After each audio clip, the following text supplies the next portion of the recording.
नमस्कार दोस्तों, आइए जानते राजस्थान की बड़ी खबरें। पहली खबर, वक्फ बोर्ड का नोटिस बोर्ड देखकर भड़के बीजेपी विधायक बाल मुकुंद आचार्य। शहर के बदनपुर इलाके में वक्फ बोर्ड का नोटिस बोर्ड लगाने पर विधायक बाल मुकुंद आचार्य भड़क गए। उन्होंने कहा कि ऐसे कब्जा नहीं होने दूंगा। भारी संख्या में लोग इकट्ठा हो गए। सूचना पर पुलिस फोर्स मौके पर पहुंच गई। शहर के बदनपुरा में खारवालों की बस्ती में खाली जमीन पर वक्फ बोर्ड का साइन बोर्ड दिया गया था। लोगों को जानकारी हुई तो विरोध जताया। उन्होंने इसकी सूचना हवा महल विधायक आचार्य बाल मुकुंद आचार्य को दी। सूचना पर विधायक मौके पर पहुंचे तो भारी संख्या में लोग इकट्ठा हो गए। लोगों ने विधायक को बताया कि रातों रात वक्फ बोर्ड का बोर्ड लगाकर जमीन पर कब्जा करने का प्रयास किया जा रहा है। इस दौरान दोनों समुदाय के लोग मौके पर इकट्ठा हो गए। विधायक बाल मुकुंद आचार्य ने कहा कि ऐसे बोर्ड लगाकर किसी को जमीन पर कब्जा नहीं होने दूंगा। बांसवाड़ा जिले में सैकड़ों उपभोक्ताओं से अंगूठा लगवाकर राशन का गबन किया गया। रसद विभाग ने 3 डीलरों के लाइसेंस निलंबित कर दिए हैं। यह कारनामा करने में 2 लैब्स व्यवस्थापक शामिल हैं। वहीं एक निजी डीलर भी ऐसे ही कृत्य में पकड़ा गया है, जिसके खिलाफ भी कार्रवाई की गई है।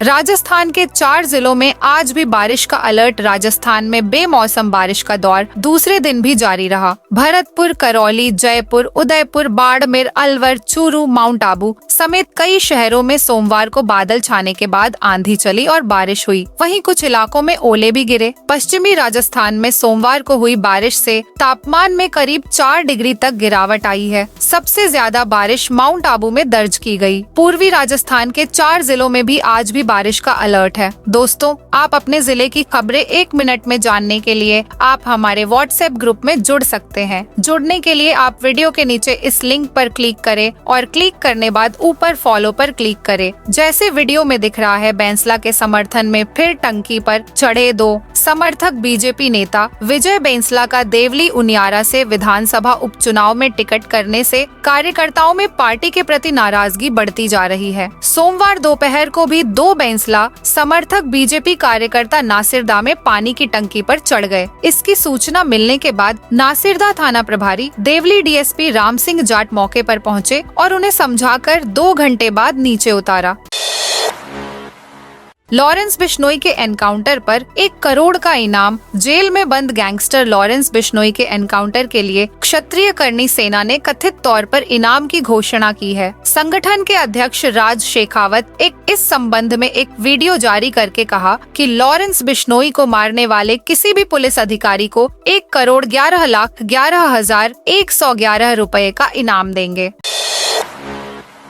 मुख्यमंत्री भजन लाल शर्मा ने 5 साल में 10 लाख रोजगार देने का किया वादा। राजस्थान के मुख्यमंत्री भजन लाल शर्मा ने संयुक्त वाल्मीकि श्रमिक संघ के स्वागत समारोह में सफाई कर्मियों को राष्ट्र निर्माण में उनकी अहम भूमिका के लिए सराहा। उन्होंने कहा कि सफाई कर्मी हमें बीमारियों और गंदगी से बचाते हुए स्वच्छ और स्वस्थ समाज बनाने में महत्वपूर्ण योगदान देते हैं। सीएम ने सफाई कर्मियों की सुरक्षा और कल्याण को राज्य सरकार की प्राथमिकता बताते हुए नगर निकायों में 24,000 सफाई कर्मचारियों की पारदर्शी भर्ती प्रक्रिया का जिक्र किया।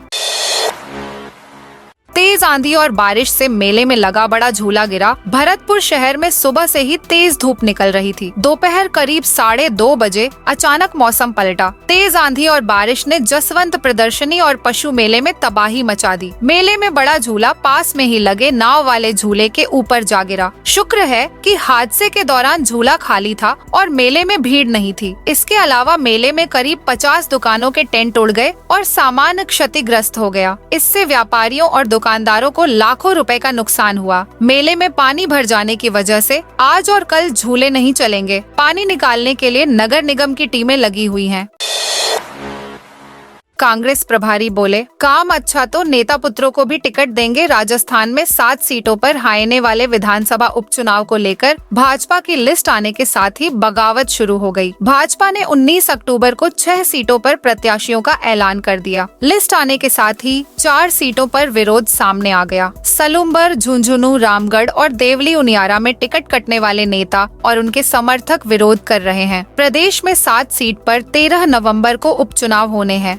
पार्टी ने नाराज नेताओं को मनाने की जिम्मेदारी विधानसभा प्रभारियों को दी गई। अब प्रभारी नाराज नेताओं से बात करके उन्हें मनाने की कोशिश करेंगे।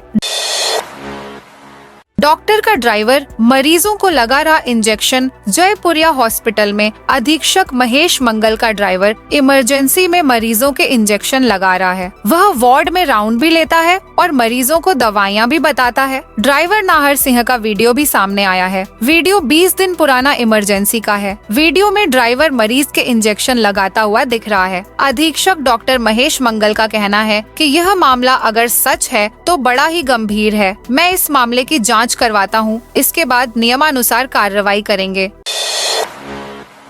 कोटा में 2 मंजिला मकान गिरा, 7 गाय को लगी चोट। कोटा शहर के बोरखेड़ा थाना इलाके में अटवाल नगर में सोमवार देर रात 2 मंजिला मकान भरभरा कर गिर गया। गनीमत रही हादसे के दौरान परिवार के सदस्य मन ही थे। मकान गिरने पर कॉलोनी के लोग इकट्ठा हो गए। हादसे में मकान के बाड़े में बंधी 7-8 गायों के चोट लगी है। पुलिस मौके पर पहुंची। धौलपुर में कलेक्टर ने जिला अस्पताल का निरीक्षण के दौरान कलेक्टर ने चिकित्सकों के हाजिरी रजिस्टर की जांच की और दवा स्टॉक के साथ साथ दवाओं की एक्सपायरी डेट की भी पड़ताल की। अस्पताल परिसर में गंदगी का आलम था, जहां कुछ लापरवाह व्यक्तियों ने पान मसाला थूककर दीवारों को खराब कर दिया था। कलेक्टर ने डॉक्टर विजय सिंह को जिम्मेदारी सौंपी और व्यवस्थाएं दुरुस्त करने के निर्देश दिए। अस्पताल के फर्श पर गंदगी देखकर कलेक्टर ने मौके पर सफाई कर्मियों को बुलाकर सफाई करवाई। उन्होंने सफाई ठेकेदार को भी तलब किया और सफाई व्यवस्था को दुरुस्त करने के निर्देश दिए। कलेक्टर ने दवा वितरण केंद्र, ओपीडी रूम, एक्सरे कक्ष, जांच कक्ष, blood bank, trauma centre, male surgical ward और इमरजेंसी का भी निरीक्षण किया। उन्होंने चिकित्सा विभाग के अधिकारियों को मौसमी बीमारियों के सीजन में अलर्ट रहने के निर्देश भी दिए।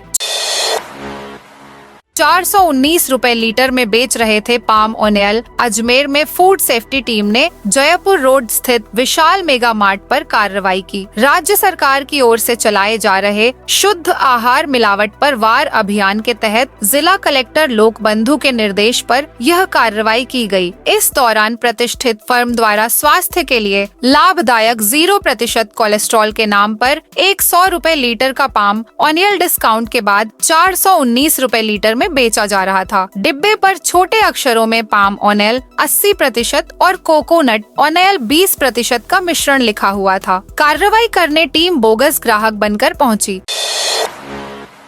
गणित, विज्ञान और अंग्रेजी पढ़ाने के लिए निकली वैकेंसी। सामाजिक न्याय एवं अधिकारिता विभाग द्वारा जिले में संचालित राजकीय अंबेडकर छात्रावास अकलेरा में आवासित कक्षा 9 से 12वीं के स्टूडेंट्स को गणित, विज्ञान और अंग्रेजी विषय की कोचिंग देने के लिए आवेदन मांगे गए हैं। विद्या संबल योजना के तहत कोचिंग देने के लिए इच्छुक रिटायर्ड कर्मचारी और निजी अभ्यर्थी 24 अक्टूबर तक दस्तावेजों के साथ अपने आवेदन संबंधित राजकीय अंबेडकर छात्रावास अकलेरा में जमा कर सकते हैं। दीपावली पर्व को लेकर चल रहे असमंजस को लेकर जिले के विद्वान ज्योतिषाचार्य की बैठक सोमवार को हुई। कर्मकांडी पंडितों व ज्योतिषाचार्यों की सर्वसम्मति से 1 नवंबर का दिन तय किया। इस दिन सुबह 6:57 पर सूर्योदय के साथ अमावस्या लगने के कारण इसी तिथि की गोधूली वेला में दीपावली पर्व मनाने का निर्णय लिया है। छात्राओं के उतरवाए गहने बिना शर्ट के नजर आया स्टूडेंट। राजस्थान कर्मचारी चयन बोर्ड की ओर से समान पात्रता परीक्षा सीईटी सीनियर सेकेंडरी लेवल का आयोजन 22 अक्टूबर से 24 अक्टूबर तक किया जाएगा। इन 3 दिनों में रोज यह परीक्षा 2 पारियों में यानी कुल 6 पारियों में आयोजित होगी। पहली पारी सुबह 9 बजे से दोपहर 12 बजे तक और दूसरी पारी की परीक्षा दोपहर 3 बजे से शाम 6 बजे तक आयोजित होगी। अभ्यर्थियों को पहली पारी में सुबह 8 बजे और दूसरी पारी में दोपहर 2 बजे तक की परीक्षा केंद्र में एंट्री दी जाएगी। जुआ खेलते 14 जुआरी गिरफ्तार, 33,000 जुआ राशि बरामद। धौलपुर की कोतवाली और सदर थाना पुलिस ने 3 अलग अलग जगह पर छापामार कार्रवाई कर 14 जुआरी को गिरफ्तार किया है। आरोपियों से पुलिस ने 33,040 रुपए की जुआ राशि को बरामद किया है। गिरफ्तार किए गए सभी आरोपियों के खिलाफ जुआ एक्ट के तहत मामला दर्ज किया गया है। एसओजी की गिरफ्त में आए आरोपियों का खुलासा। स्पेशल ऑन ऑपरेशन ग्रुप की गिरफ्त में आए ब्लूटूथ से नकल करवाने वाले गिरोह ने कई चौंकाने वाले खुलासे किए हैं। एसओजी पूछताछ में गिरोह के सदस्यों ने माना कि 1.5 वर्ष से ब्लूटूथ से नकल करवाने के मामले में सक्रिय थे और इस अवधि में जितनी भी परीक्षाएं हुई उन सभी में चिन्हित अभ्यर्थियों को नकल करवाई। इन राज्यों में तबाही मचाने आ रहा चक्रवात दाना। पश्चिम बंगाल में चक्रवात और तूफान की आशंका के बीच भारतीय मौसम विभाग ने चेतावनी जारी की है कि चक्रवाती तूफान दाना बंगाल के कई जिलों में विकराल रूप लेगा। यह तूफान 24 अक्टूबर की रात से 25 अक्टूबर की सुबह के बीच ओडिशा तट को पार कर पश्चिम बंगाल के तट पर पहुंच सकता है। इस दौरान हवा की गति 100 से 120 किलोमीटर प्रति घंटे तक हो सकती है। मौसम विभाग की रिपोर्ट के अनुसार रविवार को दक्षिण अंडमान सागर में चक्रवात बन रहा है। यह चक्रवात मंगलवार तक बंगाल की खाड़ी के ऊपर विकसित हो जाएगा। मौसम वैज्ञानिकों ने अनुमान जताया है कि यह 24 अक्टूबर की रात को ओडिशा के तट के पास पहुंचेगा। मौसम विभाग ने यह भी कहा कि बंगाल में होने वाली भव्य काली पूजा से पहले बंगाल में भयंकर आपदा आ सकती है। अब एलआईसी पर नहीं होगा गलवान जैसा बवाल। भारत के विदेश मंत्री एस जयशंकर की सूझबूझ से भारत और चीन के बीच अब एलआईसी पर गलवान जैसा टकराव अब नहीं होगा। एस जयशंकर ने यह कमाल कर दिखाया है। भारत के प्रधानमंत्री नरेंद्र मोदी के ब्रिक्स समिट में जाने से पहले इस बड़ा कदम बताया जा रहा है। भारत और चीन के बीच एलआईसी पर पेट्रोलिंग के लिए सहमति होने से दोनों देशों के बीच सीमा विवाद सुलझ सकता है और टकराव में भी कमी आ सकती है। पीएम मोदी रूस पहुंचे। आज पुतिन से मिलेंगे प्रधानमंत्री नरेंद्र मोदी। ब्रिक्स समिट में शामिल होने के लिए रूस के कजान शहर पहुंच गए हैं। उनका यह दौरा 2 दिन का है। पीएम मोदी पिछले 4 महीनों में दूसरी बार रूस दौरे पर जा रहे हैं। मोदी इससे पहले जुलाई में भारत रूस शिखर सम्मेलन में हिस्सा लेने पहुंचे थे। पीएम आज शाम को BRICS लीडर्स के साथ डिनर में शामिल होंगे। रूसी राष्ट्रपति पुतिन से मिलेंगे। उनकी कई लीडर्स के साथ अनौपचारिक बातचीत भी हो सकती है। यह थी आज राजस्थान की बड़ी खबरें।